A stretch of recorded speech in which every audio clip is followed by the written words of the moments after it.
नमस्कार. आऊचा खाऊ या यूट्यूब चॅनलवर मी मेधा तुमच्या सगळ्यांचं मनापासून स्वागत करते. पावभाजी म्हणजे ती सगळ्यांनाच आवडणारी, लहानांपासून मोठ्यांपर्यंत सगळ्यांनाच पावभाजी आवडते. पण बऱ्याच वेळा काय होतं, त्या भाज्या सगळ्या वेगळ्या वेगळ्या स्मॅश करा, वाटाणे भिजत घाला, बटाटे किती शिजवायचे लक्षात येत नाही, किंवा खूप वेळखाऊ प्रोसिजर आहे म्हणून घरी करायचा बऱ्याचदा कंटाळा केला जातो. तर आज माझी वन पॉट कुकिंग मधली पुढची सिरीज आणि पुढची रेसिपी जी आहे कुकर मध्ये पावभाजी. फार वाटण घाटण करायची गरज नाही, किंवा वेगळ्या वेगळ्या भाज्या स्मॅश करा आणि वेळ खूप जातो असं नाही. अगदी 20 मिनिटात होणारी अशी पावभाजीची रेसिपी, कुकर मधली पावभाजी. चला तर रेसिपी बघूयात. आता आपण रेसिपीला सुरुवात करतोय. त्यासाठी मी 2 मोठे कांदे असे उभे चिरून घेतलेले आहेत, 2 हिरव्या मिरच्या घेतल्यात, 5-6 लसूण पाकळ्या घेतल्यात आणि साधारण 1 इंच एवढं आलं घेतलंय आणि ह्या 3 ढोबळी मिरची आहेत. तर हे सगळं मी एकत्र मिक्सरला लावून वाटून घेणार आहे.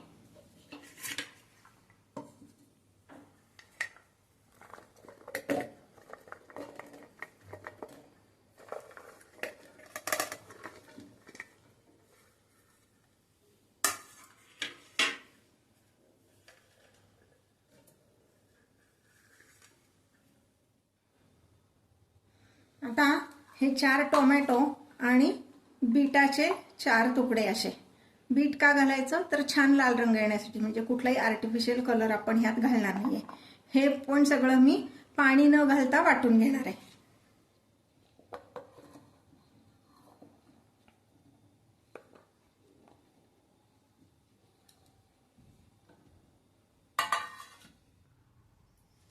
हे पहा, आता मी गॅसवर कुकर ठेवलेला आहे. आता सध्या गॅसची फ्लेम मी मीडियम ठेवणार आहे, हाय फ्लेमवर करायचं नाही, मीडियम फ्लेम ठेवणार आहे. आणि ह्यामध्ये साधारणपणे 2 टेबलस्पून एवढं तेल घालणार आहे. तेल चांगलं तापून द्यायचंय. पुन्हा एक टिप सांगतेय, लक्षात ठेवा, जेव्हा आपण कुकरमध्ये कुठल्याही भाज्या करणार असो तेव्हा कुकर हा पूर्ण गार पाहिजे, स्वच्छ केलेला, आणि गार नाही, पूर्ण कोरडा पाहिजे. त्यामध्ये जर पाण्याचा अंश राहिला तर त्या पाण्याचे डाग कुकरला पडतात आणि त्या पाण्याचा वास, एक विशिष्ट असा वास त्या भाजीला येतो. म्हणून कुकर पूर्ण कोरडा करून घ्यायचा, मग गॅसवर ठेवायचा आणि मग त्यामध्ये तेल घालायचं. आता ह्यामध्ये मी मोहरी घालणार नाहीये, फक्त जिरे घालायचे. हे पाय उडूशे, म्हणजे 1 चमचाभर जिरे घालायचे फक्त.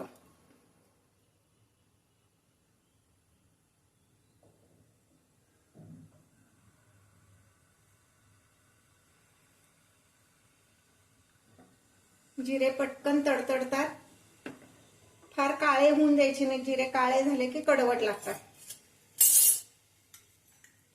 आता ह्यामध्ये हे जे मी वाटण काढलं होतं पहिलं, कांदा, ढोबळी मिरची, लसूण, आलं आणि साध्या 2 मिरच्या, असं हे जे वाटण काढलं होतं हे आता मी ह्यात घालणार आहे.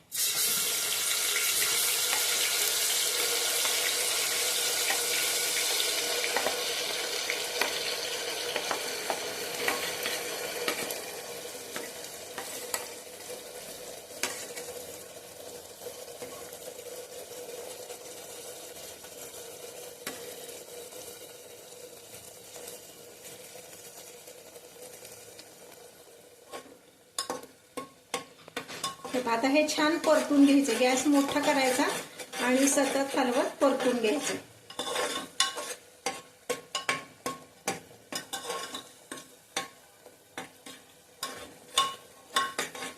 तो कांदा किंवा जे काही आपण मसाला घातलाय ना त्याचा कच्चेपणा जाईल इतपत हे परतून घ्यायचंय आपल्याला.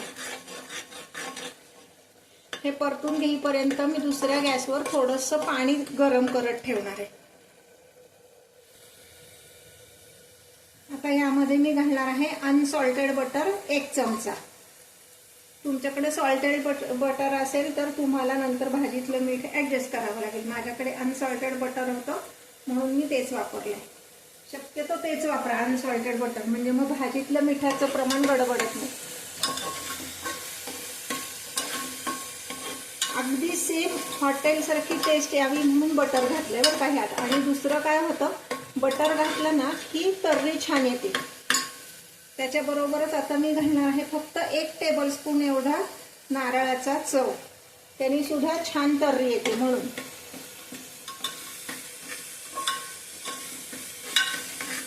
नारळ ऑप्शनल आहे, नसेल तर नाही घातलं तरी चालणार आहे.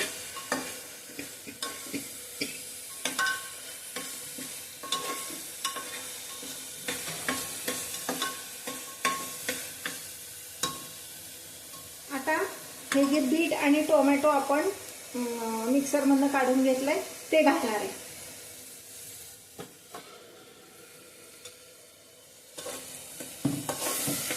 ते पण छान परतून घ्यायचंय.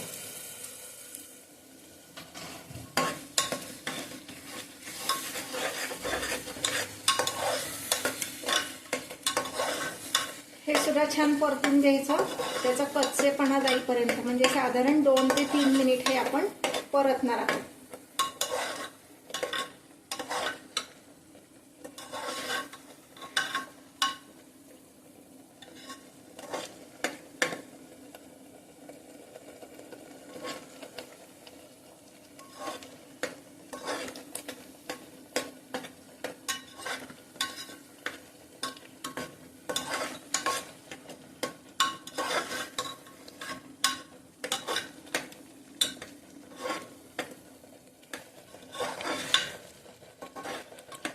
हे साधारण 2 ते 3 मिनिट मी हे परतून घेतलंय. म्हणजे नीट जर तुम्ही हे बघितलं तर ते बऱ्यापैकी थोडंसं घट्ट पण झाले, त्यातलं पाणी जे होतं ते सगळं निघून गेले, कच्चेपणा त्याचा कमी होतो. म्हणजे आता मी ह्यात घालणार आहे साधारण 1 मोठी वाटी एवढं फ्रोझन मटार. आणि आता मी घालणार आहे बटाटे.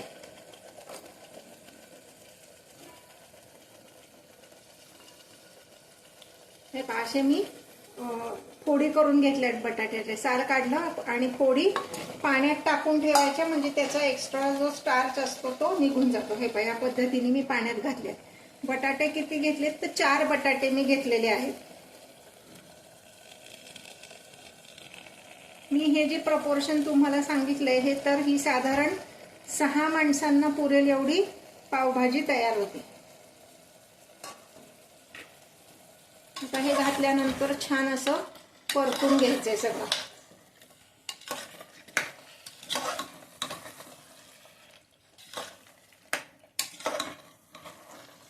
आता ह्यामध्ये मसाले घालून घेणार आहोत. मिसळणीच्या डब्यातला एकच जो छोटा चमचा आहे तेवढं साधं तिखट, म्हणजे जे तिखटवाला तिखट असतं ते घालणार आहे. एकच हा जो चमचा आहे तो मोठा असा गच्च भरून ब्याडगी मिरचीचं तिखट घालणार आहे, त्यांनी रंग छान येतो. आणि आता आपण घालणार आहोत पावभाजी मसाला. तो किती घालायचा तर साधारण 3 चमचे, म्हणजे मिसळणीच्या डब्यात जो चमचा आहे ते 3 चमचे एवढा पावभाजी मसाला घालायचा आहे.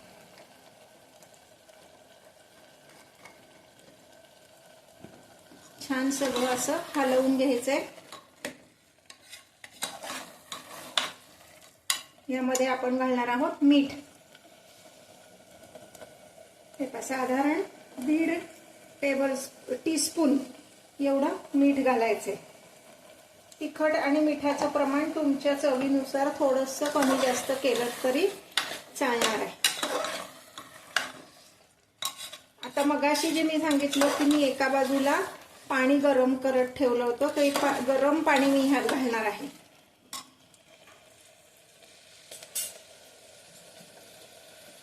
गरम पाणी घालण्यामागे 2 उद्देश आहेत. एक म्हणजे ते भाजी पटकन शिजती, कारण हे जे सगळं आपण मसाले घालून परतलंय त्याचं टेम्परेचर जास्ती असतं, आणि त्यात आपण गार पाणी घातलं की त्याचं टेम्परेचर कमी होतं आणि भाजी शिजायला वेळ लागतो.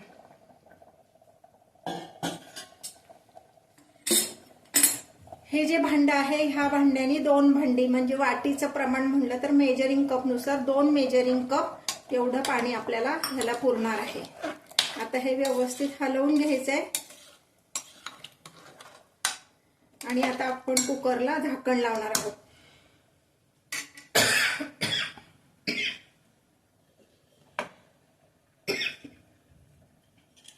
एक छोटीशी टिप सांगते, कुकरला झाकण लावताना कुकरची ही जी रिंग आहे ह्याला थोडंसं तेलाचं बोट फिरवायचे। त्याच्यामुळं काय होतं की आपण हे जे कुकरमध्ये पाणी घातलंय की नाही ते पाणी शिट्टी बरोबर म्हणजे वाफे बरोबर बाहेर येत नाही। जिथे शिट्टी लावणार आहे तिथं पण थोडंसं तेल लावायचं म्हणजे आपलं जे मसाल्याचं आहे ना पाणी ते वाया जात नाही। आता हे मी झाकण लावते आणि मीडियम फ्लेमवर 4 शिट्ट्या करणार आहोत। हे पहा आता हे कुकरच्या शिट्ट्या झालेल्या आहेत, मी हे तुम्हाला काढून दाखवते।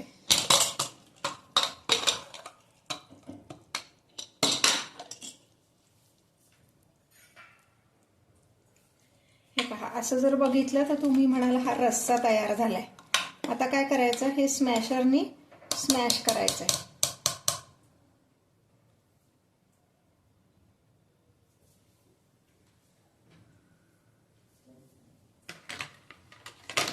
स्मॅशर घ्यायचा आणि असं व्यवस्थित स्मॅश करायचं।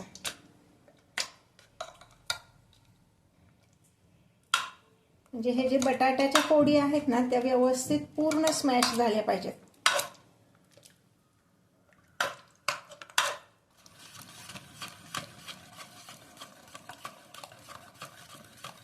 हे पहा हे असं स्मॅशरनी व्यवस्थित स्मॅश केलं ना तर अगदी हे पहा व्यवस्थित स्मॅश झाली भाजी।